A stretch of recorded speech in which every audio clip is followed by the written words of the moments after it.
All right, everyone, welcome back to episode number 23 of the Slap the Ask show. Today we have an amazing guest. We have the lovely and talented Sherry, also known as Sherry Boat Queen, Hello. on Twitter. And with that, thanks for coming on the show, Sherry. You're welcome. Thank you for having me. Thank you, Sherry. A pleasure to have you on. Jimmy. I'm glad to be here. So you're the first woman guest ever on our show after 23 episodes. It only took 23. Are you serious? Yeah, dead serious. It's a very special moment to slap the ask. Cool. I'm glad to be the first and hopefully not the last. Exactly. That's the plan there. How are you guys today? Good. It was finally the first fall day, I feel like, in Philadelphia. It finally cooled down a little bit. I think it was below 60 at some point today. Yeah, we had 73 here. It was beautiful. Beautiful. Wow. Yeah. Nice. So are you still taking the boat out, or is that away for the winter? Last Thursday was a sad day. That was the last day? Yep. That was the last day for the season. So she's on blocks. Oh no. Dry dock. Wow, okay. Yeah. Well, but I got 6 months to let my liver take a rest now, though. Now it's recovery season. It is recovery season. Yeah, I feel like drinking on a boat, it's fake drinks, right? It doesn't matter. There's no calories on there. There's no nothing. You just drink as much as you want. There's no calories. Exactly. Yep. And they just keep flowing.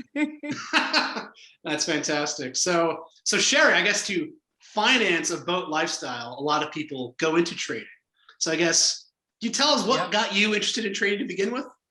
Oh my gosh. Okay, so it was last May 2020. Mm-hmm. Our oldest daughter, who was 26 at the time, came home for the day and she goes, "Mom, have you ever heard of Robinhood?" And I go, "What's a Robinhood?"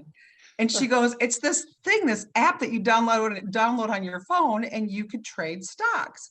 She goes, you don't need to have a broker or a financial planner. And I go, "What, really?"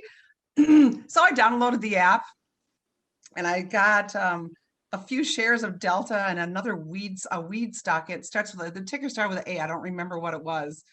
And I was all excited about it, but then it was like, okay, I would have more fun watching paint dry on the wall than having these few shares of Delta. You know what I mean? So I sold those, and I was on Facebook one day, and I was doing a search for stocks and trading and that kind of thing, and someone brought up GNUS. Okay. So I threw $300 added $300 into my Robinhood account and tripled my money. And had a little under $1,000. I was like, "Woohoo! This is fun stuff." Right. And sold it, got back in, and lost it all. Mm-hmm. And so that was my first experience with trading. But there was something that I really, really loved about it. It was exciting. I wanted to learn more. Mm-hmm. I've been writing mortgages for the past 22 years. So just reading charts on the 10-year treasury bonds, I knew what candlesticks were, and I knew green was good and red was bad. That was my extent of my experience with charts. Right. But so anyways, the whole stock world intrigued me. And in the end of June, I opened up my E-Trade account and funded $5,000 in that. And from May till July, the first part of July, all I did, I worked during the day, and then at night till 1-2 o'clock in the morning, studied stocks, like nonstop. My husband said, "You're addicted to this." I said, "I'm going to learn this. I'm going to learn this because I'm going to retire as a stock trader." So I guess you got into Robinhood. Was that during the pandemic, or was that? Yeah. Before? Yeah, it was May of 2020. So that was a good time to get in, right? Because all the stocks were at bottoms. Yeah, you started with Robinhood, and then what made you get to E-Trade? Just learning about the platform being better and that kind of a thing, and being able to trade penny stocks, or? Yep. I was on Facebook. I heard of Twitter, but I didn't have a Twitter account at the time. Mm-hmm. And I was just on Facebook, just searching, for groups stock groups and things like that. And people were talking about how Robinhood really wasn't the best one. You shouldn't be on Robinhood if you're going to be a trader. So everybody was talking about TDA and E-Trade. Actually, I opened up a TDA account later, and here I am. I don't have a Robinhood account anymore, and then when I did, somebody said something about OTC on Facebook, but a group on Twitter. So then I opened up a Twitter account and just started fishing around Twitter. Right. And there was this one guy who just his group just kept on spamming my Twitter feed, and I'm like, who the hell is this guy? And I'll plug him, his Angels Trading, because I will forever love and adore him, because he got my start in the OTC and taught me a lot. And Angels Trading, I don't know if I know Angels Trading. Yeah. Oh, very cool. Yeah, it's funny. I feel like most people, when they start trading and investing, at least in this day and age, they always start on Robinhood. And Robinhood, it's like the prettiest app. It's very easy. It's not intimidating. Then you go to E-Trade or TDA and they're like, holy cannoli, like it's a whole different animal. It feels like we're professional. But it makes you have to work harder, I guess, and that's probably a net benefit at the end of the day. Actually have to learn how to use the app. It's so funny. But one thing I do love about E-Trade as a platform is the fact that you can trade OTC. For me personally, what I found it so attractive is the fact that you can have these insane movements in stocks daily. Like 20% is not unlikely at all.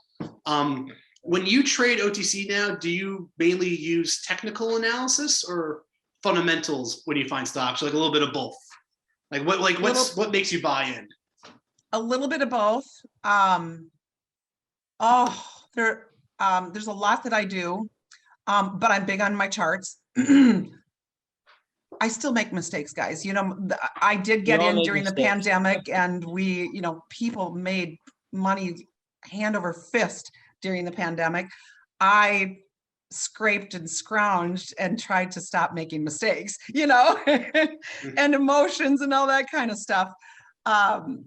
That's what led me to really working hard in learning how to read charts. And my success has always been, up to this point, is my entries. Entry is everything for me. So I may not catch it on, when I see a stock being talked about on Twitter and, that momentum, I might miss that initial entry, but I'm really good at waiting for the pullback, being patient and stuff like that. So technical analysis, I day trade, I scalp, I swing trade, I play options. So tried small cap and big board when I first got started, but the L2 just moves way too fast for me. I couldn't do it. The millions of shares, some huge blocks. It's like, it's out of this world. I know. And then I got into the OTC, and the L2 is just nice and slow. I was like, okay, I can do this. Right. And you feel like your buying actually can influence the L2, because it's like, a few $1,000s makes a move. And like, oh, wow, that's pretty good. Exactly.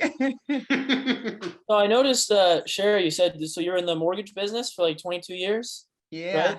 So during that period, what was kind of your investing strategy? Was it more like, retirement, like 401k, that's it, IRA type stuff? Yep. And then you got interested into trading individual stocks. Yep. I've never traded up until May, when I was in Robinhood, May of 2020. So I never traded on my own at that, prior to that. So. Yeah, I was pretty similar to that. I think I was always more like IRA, 401k stuff. And then Jimmy actually got me interested into OTC trading like around August of last year, because Jimmy was a big options trader, lost a bunch of money. Options losers, better way to put it. Changed his strategy with the OTC. But I think so. When did you start the Twitter account, and then when did you really start going into the OTC? Was that when you met Angels Investing? Yep. So when I funded my E-Trade account June, July-ish, did my first OTC trade July of 2020. Okay. And with my $5,000, and I'm trying to think back. I made almost 30,000, gave it almost all back, just emotional, dumb mistakes, I think we all need to go through that. Right. And then I think it was December of 2020, I was down to a whopping 14,000. And then that's when I really started getting involved in the heavy duty charting. I wasn't getting my entries right. I didn't know when to get in, I would continue to make mistakes. And so December was kind of a turning point for me, because I really, really started doing that technical analysis. And then that's when everything kind of turned for me.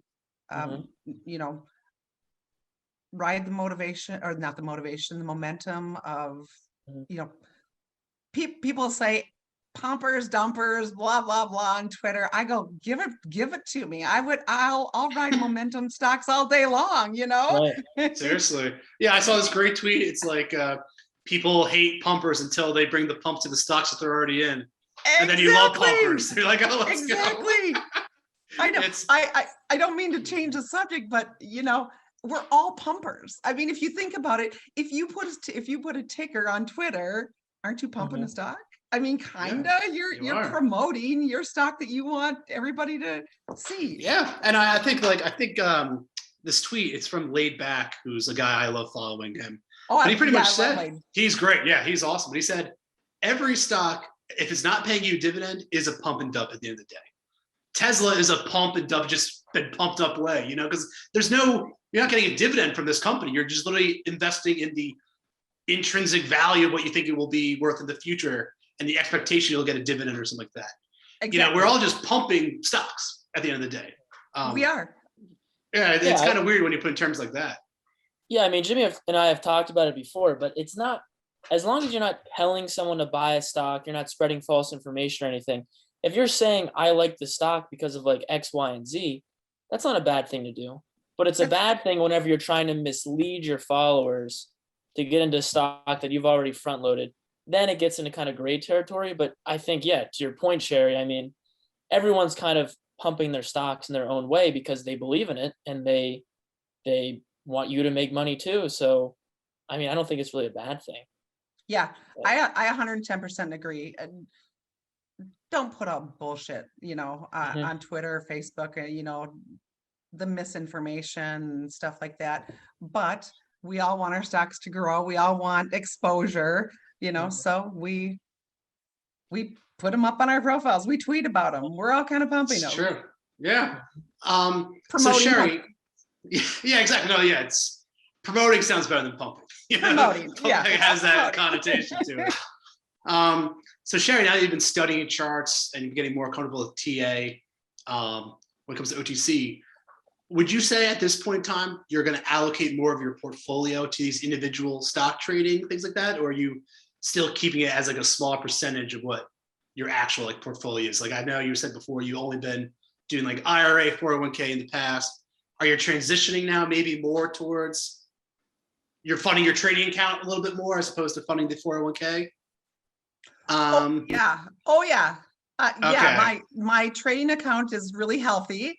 I'm getting close to being able to retire from my job. Nice. Oh, that's awesome. That's fantastic. Yep. I haven't hit the million, but I mean, I'm working towards it. So yeah, I am definitely, I trade every single day. Now it's kind of flipped. I trade from Central Time, 8:30 to 3:00 every day. And then I start my JOB after that. So I'm in front of my computer all day. Oh, wow. Stocks. Yep. Nice. Interesting.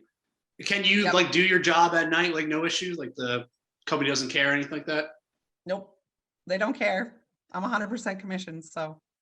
Okay. Oh, yeah. That's a great job for a trader then. Yeah. I mean, it really is. Yeah. I mean, we've had a lot of guests on here. I would say, honestly, probably like probably about 50% don't trade full time, but a lot of them have careers where it enables them to be able to trade during the day. So kind of like how you're able to do your job at night. Like we had one guest, I don't know if you know 100 to Million, if you know him on Twitter. I don't think so. But he works like weekends and he works night shifts. So that enables him to like trade during the day. So it's kind of like people now, I feel like, especially since Corona, everyone's working from home. Well, not everyone, but it's a lot easier to work from home. So now you can kind of have that stable income and be able to trade. Exactly. So, yeah, it's a cool balance that you're able to have. Yeah, and I've been home officing for 17 or 18 years anyway. So Oh wow. yeah. Perfect combination. You should OG work from home. Yeah, I know. Yep. So when I got into trading and got serious about it, I just flipped my schedule. So I trade all day, day trade, swing trade, whatever, That's awesome. Have you gone into trading crypto at all, or you sticking with stocks mainly? Oh my gosh, I'm going to embarrass myself now. No, I do not trade crypto, but I do have a Coinbase account. I've had it for a long time, and I opened it up one day, like 2-3 weeks ago, and I saw this. People are gonna laugh at me, SHIB or whatever. And I'm like, oh, it's on Coinbase. So Shiba? Yeah.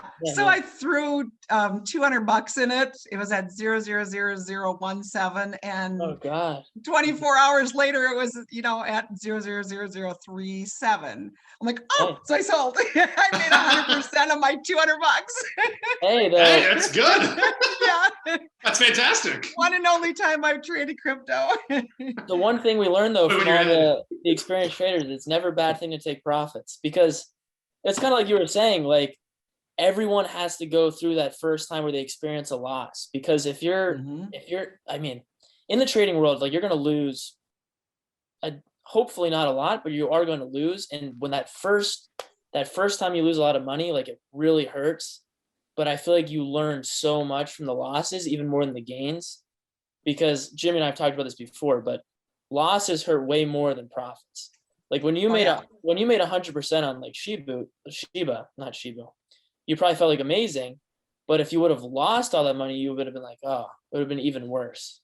So I think it's important to take profits. But. I've learned, I think my biggest loss since I've been trading was $8,000 on one stock. But I paid my stock tuition, cut your losses quickly, just, you don't hang on to a stock to watch it go down 60, to lose 60, 70, 90% of your money, Right. So yeah. And I continue to take losses. I think as long as we will always take losses, it's part of the game. Something goes sideways, but as long as your gains are a lot greater than your losses, we all make money. Right. Yeah, exactly. And taking a loss, like I guess, like you guys are saying, it hurts, but it is a learning experience. And if anything, you can readjust your entry and can even have like your eye still on that ticker. If it continues to keep on dumping, at least you can maybe scoot up at the bottom, things like that. But I guess back to the crypto comment, one reason why I asked you that, just because I feel like the people who trade OTC stocks are like the same type of crazy people that trade crypto. I believe this come from the same cloth. Because I mean, if we really look at it, I'd say 90% of the OTC stocks are like bullshit companies. Oh, they are. And yeah, like most of the guys we interview, I think like Otc Trades was one, Silly Sheep another, where they trade exclusively off of technical analysis. They don't even look at fundamentals. They don't look at any of that. Maybe they'll look at if like an 8K is released or something like that about the company, like, some newsworthy event that would change the technicals, but purely a technical trading. And I feel like crypto is kind of in that same light. Whereas big boards, when I was trading them more aggressively, I used almost entirely fundamentals for big boards. Like, yeah, you're looking for an entry price, things like that, but those are real companies. At least we're told they're real companies, and it's much easier to trade them fundamentally. Whereas OTC, I feel like OTC, if you're going to be successful, you have to know TA. You have to. You have to know TA. One of the things I pound on my Twitter profile is learn charts. Just learn. In fact, you mentioned Jester. I got his course. One of the best courses I've ever. Yeah. Oh yeah. He's How is good. The course? I haven't seen the course. I haven't seen the course. How is it? It's amazing. It's I'm not even all the way through all of his videos. There's a handful of them. There's quite a few of them. But he goes through how he does technical analysis, and then I stop and then I practice doing my own charts and seeing what he's seeing and go, and start again. And it's phenomenal. I would I'm plugging you again, Jester. I would recommend everybody get on his that course. videos. We gotta tell him to He's watch. He's The a straight crazy legend, thing about Jester that I was impressed with is he's only 25 and he trades full time. Yeah. So I always say it's always impressive if someone's able to trade full time and pay for their entire lifestyle. That to me is impressive. Yeah. So yeah, his videos Jester's are a great worthwhile. Mhm. He knows what he's doing. That guy, he's a legend, I'd say, of the game. He is like a TA savant. He just is so absolutely. And I honestly don't know. I don't know how I would trade without technical analysis. If I'm scalping or day trading or even swing trading for entries, exits, things like that, I couldn't do it without looking at my charts, Right. So Sherry, here's a quick question for you. So when you trade options, what's the motivation when you trade? Like, are you using TA with that as well? Because I know options obviously has the allure of the high gains, but the expiration date makes them a little bit scary for people. Kind of screwed me over having that. So you can be right, but you have to be right within the certain time frame. You can make the move, but it has to happen within that certain time frame. So I guess what's your options trading strategy like? Strictly TA. Okay. Strictly TA. Yep. Yeah, I hear that a lot. So like when you trade options, do you trade like daily options or do you swing them for like a week? Because I feel like most people are trading options, like the contract expires, they'll get out of it right before the expiration, like a day.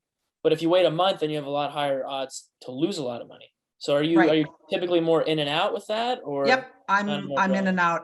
Options scare me too. I'm not seasoned in options, so when I do an options trade, whether it be a call or put, it's a day thing. Right. I'm too scared to hold it. Probably smart. Yeah. Pre-market and after hours scare me. Oh, totally. Yeah. And imagine like a PR that happens like at 5 o'clock, something like that. And you're just panicking for the next day. Like, oh God, exactly. It's going to be so bad. Well, now, go ahead, Jimmy. Well, I was going to say, it's funny. Like, I guess when you look at options in like what their intended use is, it's basically to hedge against your long or short position, right? That's what the whole point of an option is. And then I feel like Wall Street Bets has sort of like made it into this thing where people are just trading it religiously. Like that's all they do. Like my little brother's like 19 or 20 now. And that's all he does is just trade options. Doesn't actually hold any stocks, just trades options, but he makes money off that. But yeah, it's just not how options were designed to be. Yeah. But people take advantage, which is good. I mean, more power to them. Yeah. I have a daily goal and I got to make $1,000 every day. And that's my goal. I have to make 500. I say it's to pay my bills. Okay. I obviously don't have $20,000 a month in bills, but that's kind of my little slush fund money. So a lot of that comes from options. I day trading options. Right. Okay. Gotcha. To get to are they usually, when you buy them, are they in the money generally or out of the money? I like just out of the money. Okay. Nice. I don't know why. That's just. Yeah, I feel like just out of the money, like you still have like the potential for like a movement of the stock to like influence the price of the option dramatically, but it's not too crazy out of the money where it's never going to be bought. Yep. And I'm definitely not the pro on options. I just play them to day trade them. So I'm sure anybody who watches this video goes, why the hell is she day trading options? She doesn't even know what she's doing. Yeah, you're right. I don't.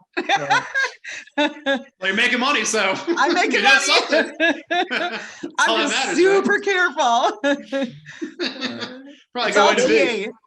So there you go. That's the lesson. TA. Yep, it is all TA.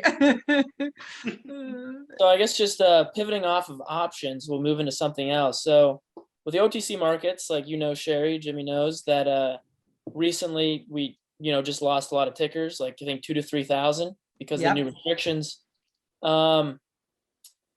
Some stocks that a lot of people have been actively trading have been delisted. Like you have like GVSI. We have one that Jimmy and I were in, which was PMPG a long time ago, probably in February, March. Today is now in double zeros. I remember trading it around 13 cents. So like the OTC can be very dangerous. You like you were saying, you got to take profits. You got to be careful. Were you in any tickers that got delisted? Were you in GVSI or anything, or were you stealing out of those positions before the deadline? Nope. I did. I had a couple that went to expert market, and I can't even remember them now, and they bounced back. So, or they went back They got to, relisted then. yep, I know they got LTNC, relisted.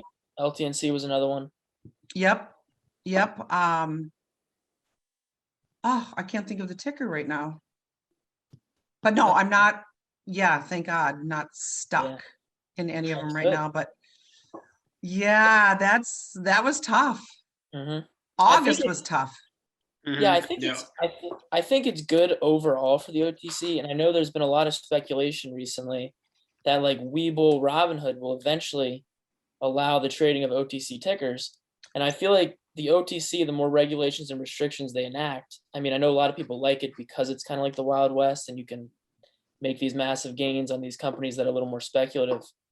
But point I was trying to make though is that the OTC now with the more regulations is becoming more legit. So I feel like more and more traders are coming to the OTC.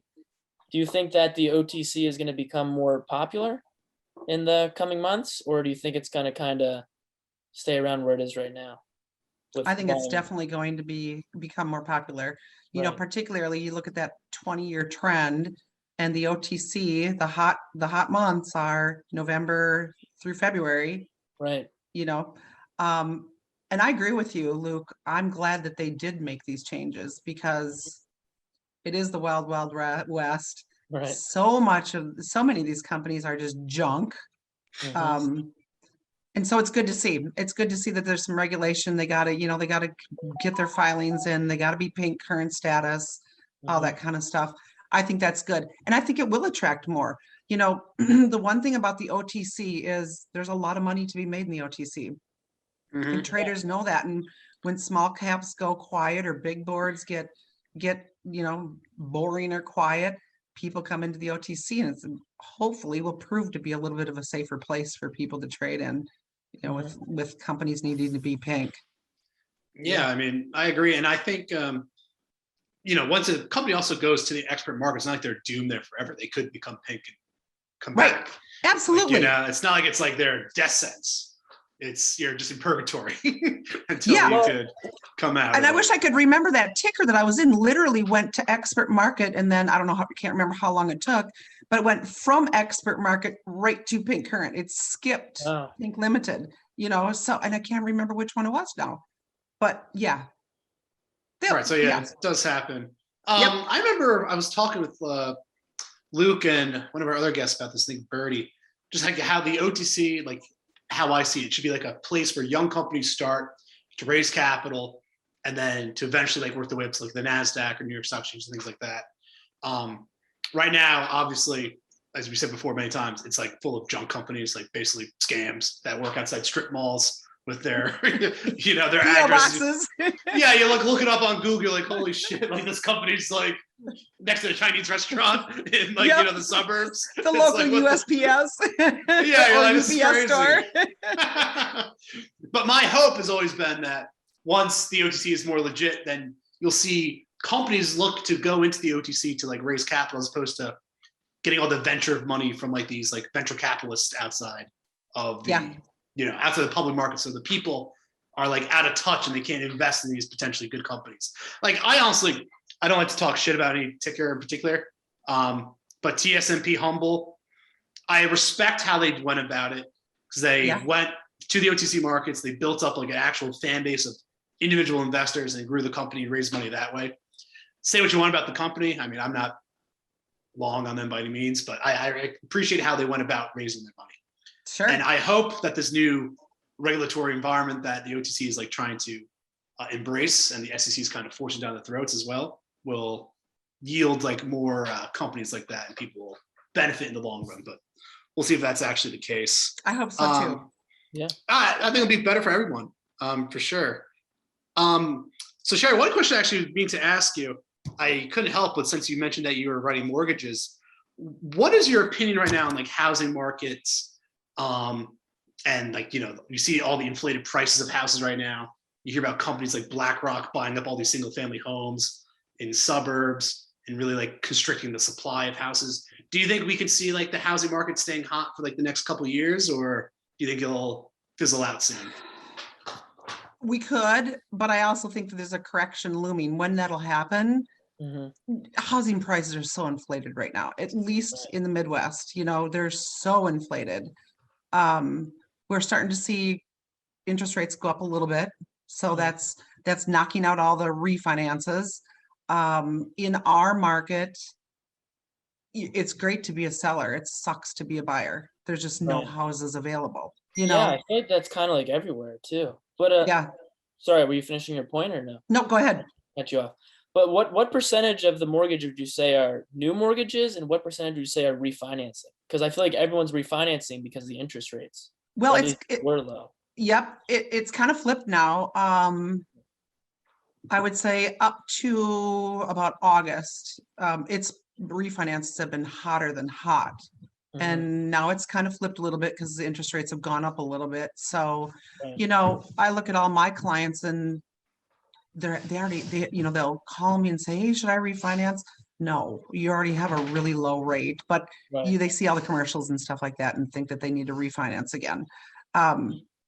So yeah, the refinances are drying up a little bit. Purchase businesses will always be there, but the struggle is that there's no inventory. And prices are super high. Yeah, it is pretty crazy. Yeah, I mean, I refinanced my house in July, and I thought I got a good rate. It was like 3.2 or 3.1, I can't remember. But then it went to like the mid twos, and I was like, oh, I could have gotten better. But I think kind of like to your point, it's like you already have a great interest rate. There's no reason to pay to refinance your house. And I think we found a bottom. It seems like you seem to think that we found a bottom on the interest rates too. Yeah, I think so. I think so. Yeah, when it hit mid twos, when we hit when we hit threes, what was that, 2020? I thought that was the bottom. And then this year we hit 2.5. I think that might be the bottom. But you never know. We thought the 3% was the bottom. Right. And I mean, you know a lot better than I do since you've been in the business, but I think, what is the historical average on interest rates in a mortgage? It's got to be like, it's what, 8%, probably 7%? Or is that? Yeah, you know what? I have not even looked that far back. I just know, let's see, I bought my first house in 1993, and that was 7.75%. And we thought that was amazing. It's crazy. Really is crazy. Yeah. Yeah. So. Well, I guess it's not the best time to buy a house right now for the housing prices, but it's a good time to get a low rate still. So yeah, it is. And that's what people have are always in a quandary. They don't want to pay the price, but look at the rates. So if that flips, the prices go down, rates go up. It's kind of it's all relative. Balances out. Yep. If you can find a house and you're in a position to buy, rates are still great. So would you say like housing prices are really high, partially because rates are so low as well? Like there's a direct correlation, the lower the rate, higher the actual No, it's prices? Supply and demand. It's supply and demand. I think a lot of it is there's just no houses available. So what happens? Prices go up. Lumber is sky high. I mean, everything is way up. So true. Yeah, it's funny. I remember I was like watching some like weird YouTube video. I always get down these YouTube rabbit holes, and it's all about how like there's like a grand conspiracy to like destroy the single family home, and now there's just gonna like build all these apartment complexes up because there's no inventory. I've seen something like that, yeah. And like it's funny, like you say, like there's no supply. I'm like, well, now it's like kind of confirming like that theory. Like I guess because I see apartment buildings going up all the time. Yeah, Everywhere they're building a whole bunch of apartments, but I don't see many homes being built. No more like development communities. So it's kind of interesting to see that happening. Yeah. We'll see how it transpires. I know. Yeah, so I guess we'll shift back into the OTC after going to the housing market. So how many tickers would you say you're trading at any given time? Does it like how many were you trading in like February, January, and are you trading less now because it's heating up a little bit, but it's not as hot as it was? Kind of what's your strategy right now? Right now I have 13 tickers. Yep. And that's 15 is my max. Yeah, I don't like to go higher than 15, but there's times where I'm down to 5. It just depends. I never try to put more than, depending on the ticker, the conviction, the catalyst, no more than 5 to 15% of my portfolio in one stock. Yeah. Mhm. So I have some that I've only got 5% in. I think I got a couple that maybe I only have 3 or 4% of my account size in a ticker. And then I've got some I got one that's over 15% of my account size because I got a lot of conviction in it. So what's your highest conviction play right now then? Now you got to say what it is. Toner, TONR. Oh, okay. Oh, that's been killing it lately. That's I good. love that stock. And then my long holds are CYBL and Nice. ILIS. Yeah. I mean, they're no Wow. brainers, So right? you're in some good tickers. Yeah. I Yep. mean, And then they've been killing it lately. MJWL. Yeah. Oh, that's the crypto exchange one? Majestic. Is that what MJW is? Yeah. Yeah. Yep. Yep. And then the rest of them are swings.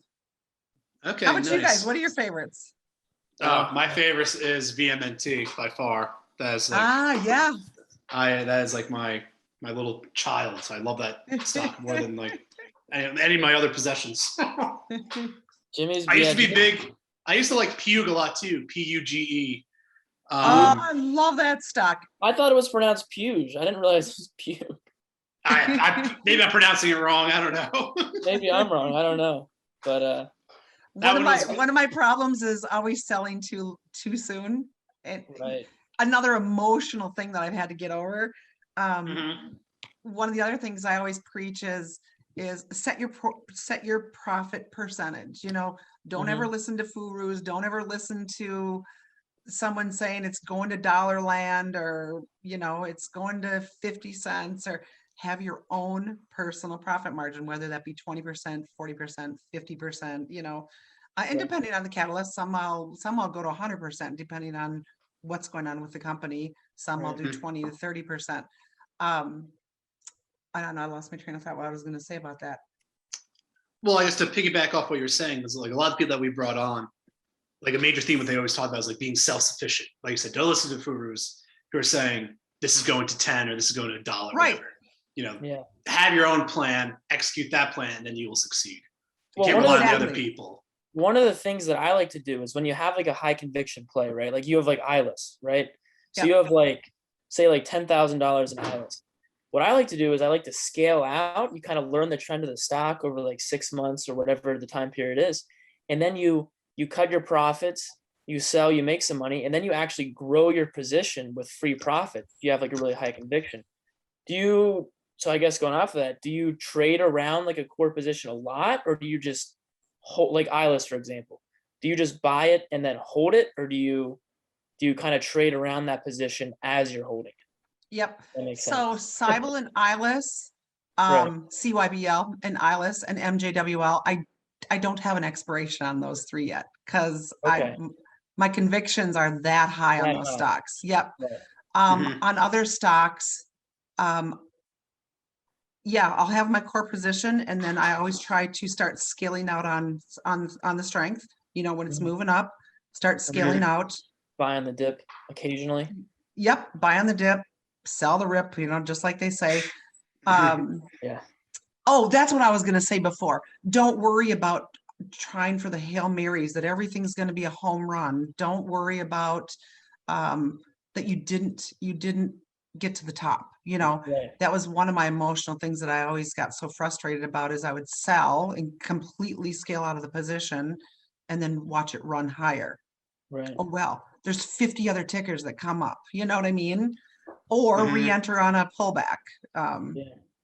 But I think especially with people with smaller accounts, it's important to take profits. You've got to start taking profits. Right. Determine what your profit percentage target is, and then take profits. That's what we're here for. We're here to make money. Pay yourself. Yeah. That's no one went broke taking profits. No. Right. And people on Twitter all day long show their unrealized gains. Well, that could go away. Those unrealized gains could go away. It's very true. Realized gains. Very true. Yeah, that's one of the debates that Jimmy and I have is when you have a really high conviction play, like for us, it's like VMNT, or like for you, ILIS, CYBL. It's really hard for you to trade around your core position because you have such high conviction that you don't want to take profits and then buy back in and then read the chart and make sure that you're making good entries and buying back in because you like the stock so much. So I think it's really hard to kind of be unbiased to trade around a core position because you have that big position because you like the stock so much. Yeah. Yep. And I have to be completely transparent. ILIS, CYBL, MJWL are the first 3 stocks since I've started trading that I've had this much conviction in. Otherwise, I'll hold a ticker 2 months, 60 days max, and scale out on the run, and maybe buy it back if it dips real hard. IGEX, IGEX, I've played a million times. Love that ticker. Because there's, it took a while for it to do its thing, and you could make a lot of money on it. So I'd get in on a good entry, scale out, get on a good entry, scale out, and just keep on doing it over. And just rinse and repeat. Yeah, absolutely. Rinse and repeat. And that's another reason why everybody should learn how to do TA, because if you're going to do that and make money and rinse and repeat, you've got to know where to enter and where to hold, just hold off and wait till it comes down. Okay. Right.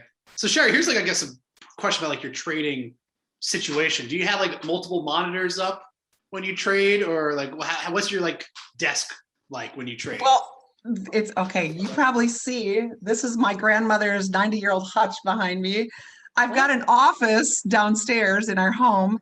It has no windows. So 6 months ago, I moved up and now I'm camping out on my dining room table. Okay, so nice. This is my office, this is our dining room table. So I've got 2 screens and my laptop. Nice. Okay, nice. You got your charts, you got Twitter, you got the actual execution. Exactly. I always have Twitter open. Yep, nice. Me too.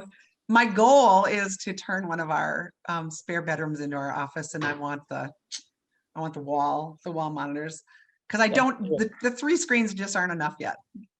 I need one more. I feel like as you gain more skills, you need more screens, right? The better you get, exactly. More, especially with 15 positions. Yeah. Well, Jess, it was funny. We spoke about Jester trading before. We keep plugging him, but he deserves the plug. We did the interview with him. He had a 6 monitor setup. He turned around and he showed us. He had 3 screens on the bottom and 3 screens on top. So he's the master at TA. Yeah. I don't think I could handle that many watch lists. I don't think I could handle watching that many stocks, but I guess some people are capable. So yeah, I think I could do 3 at a time, and that's about it. That would be my max. I couldn't do more than 3 charts at a time, live charts. No, that's too much. Yeah. Oh yeah, no. I think for me right now it's just watch list, trading screen, Discord, Twitter. That's good for me now. But there you go. That's what works, right? Baby steps. Whatever works. Baby steps. All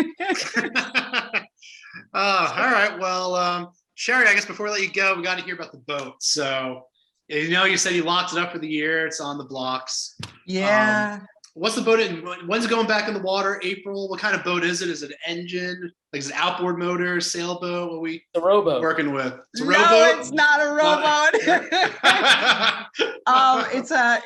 It's my baby. It's a 2008 34-foot 4 winds. Nice. Ooh, nice. Yeah. 34. That sounds like coast all smooth like. So what do you do on the lake? Do you do a lot of water sports, or is it just chilling, drop the anchor, I don't. have a couple drinks? I don't do any water sports. Well, water sports, this kind of water sports and floating. No, there's about 26 of us who are all at the same marina, and we just get together every weekend and go someplace and all tie up and have a good time. Have a good time every single weekend. It's a vacation every weekend. Oh, straight up. It's funny. I always tell Luke, because when I get my trade profits, I'm not going to buy a nice car. I'm not going to buy a house, but I'm going to buy a boat. And I'm going to buy jet skis. Yes, Jimmy. Yeah. Yes. That is what I'll get. I'm telling you, the camaraderie out on the water is unmatched. It's fantastic. Yeah, I always grew up with a boat. My dad's always had a boat. All my friends have had boats growing up, and it's just I need it back in my life. It's just so fun in the summertime. Just chilling out fun in the summertime. Yep. Do you guys fish at all, or not really? My husband, he hasn't for many years. He used to love it, but He hasn't Just, for many years. just drink like fish, I guess. Yeah, we're exactly. No, but it is my life now. Winter comes and I'll be hibernating for 6 months, and Well, now you can focus on trading and then buy a new boat in the spring. So yeah, okay. maybe Maybe. Wait, We just bought this one this Islas might spring. hit So, like Oh, $4. nice. So yeah. We just upgraded Okay. this spring. We had a 28-foot and we just upgraded this spring Oh, to the nice. 30. Yeah. So, so you gotta keep that for a while then. You we'll just gotta- keep it for a little while. Yeah. Are the engines outboard or is it inboard? Inboard, out. Inboard. Like, outboard. do you see the engine? Or is it like The engines inside are the boat? underneath the floor of the cockpit, and then So you the can see the inboard. lower units. Inboard, yeah. Inboard. Oh, outboard. okay, got Yeah. you. Nice. Yeah. Yeah. Yeah, I always feel like I don't know why I always ask that question, but I always am interested to know. They say outboard's easier to fix, but inboard is like smoother. I don't really know, but All I know is when my husband hits that button and the cockpit floor goes up, I go, now what are you going to mess with? Don't mess with any of the engines. Leave them alone. Just leave them alone. let the that's mechanic do that stuff. well, Sherry, thank you so much for taking the time out of your Monday evening to talk Thank with you us. for having me, you guys. It's Yes, been an thank you awesome so time. much. We It will was send you fun. that shirt. We're gonna send or whatever you want, hat, shirt. We'll send it to you. Okay. All Let right. us know. I gotta pick something out. Let us know. Yes. Let us know. I will. Please get on that. And then again, thanks for coming on. Happy trading and enjoy the rest of your week. To you guys too. Thank you so much. Thanks so much, All Sherry. right. Thank Bye, you. guys. Appreciate it. All right. Bye-bye.